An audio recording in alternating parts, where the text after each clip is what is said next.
So it's been a while since I've given anybody an update on the treehouse. It's coming along okay. It's a long project. Give you an idea of a few things we're doing here. We have installed the X-bracing between the 6x6 posts. It's very crucial to have that in there.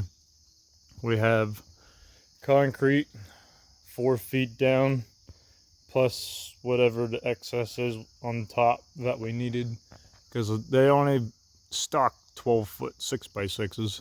This is 13.6 off the ground. And we got the main beams installed, and then another important thing is to put a brace going this way. You can do another one going this way also. They call that X-bracing on that. That tightens things up. But one's really all you need. And so now I got the staircase put in. We started from the top. And originally there was just gonna be one beam. This black beam here hooked up to the other tree,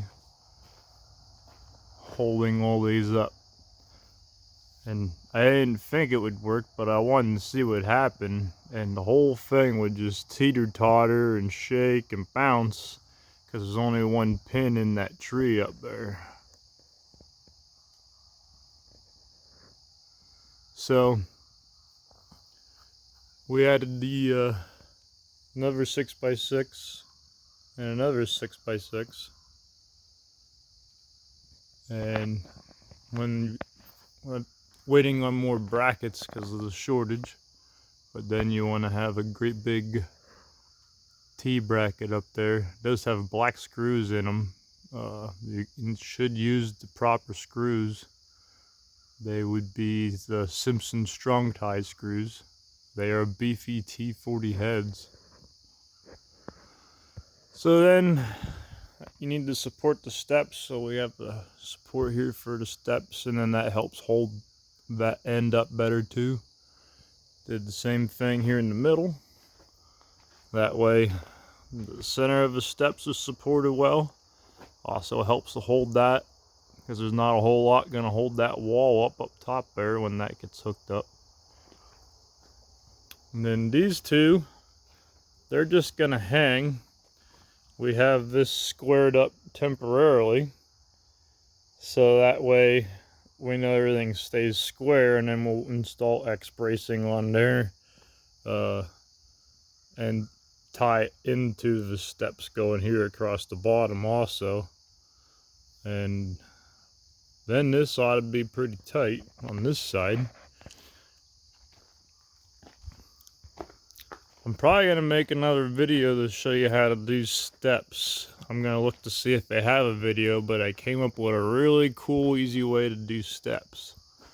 So here's X-bracing again, and it's a different type. It's still just as strong, if not stronger, just because of the way it is. And I only used 2 different types of boards because that's what I had laying around that day. You can use whatever you would like. 2x4s you can use. One thing that I did, and it's very important for X-bracing, is actually cutting out pieces. So basically, here's half a board and here's the other half, and I notched it all out so that way they fit tight.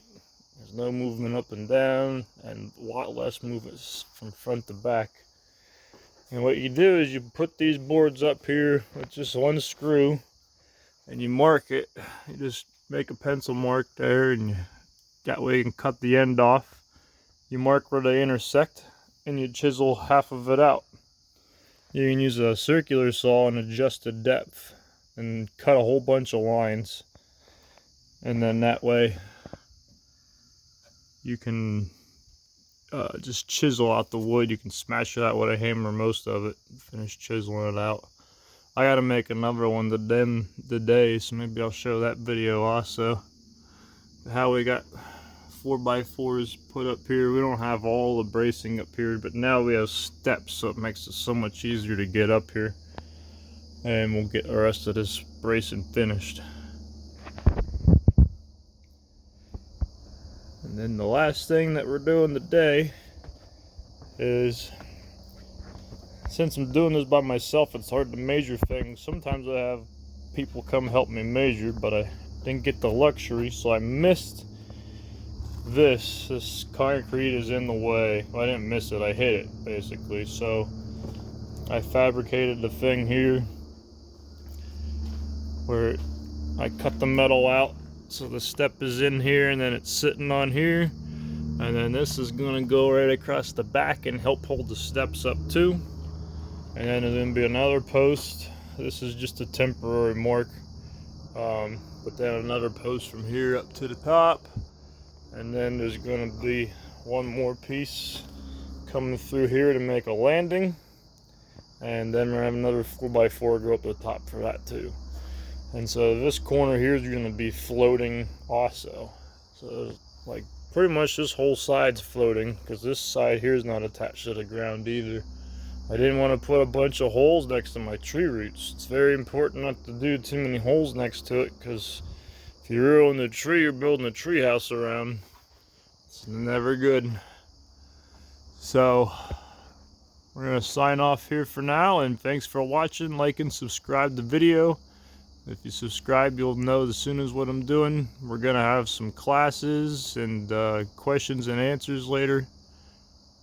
And if you have any questions, feel free to email me at backwoodshomesteadllc@gmail.com.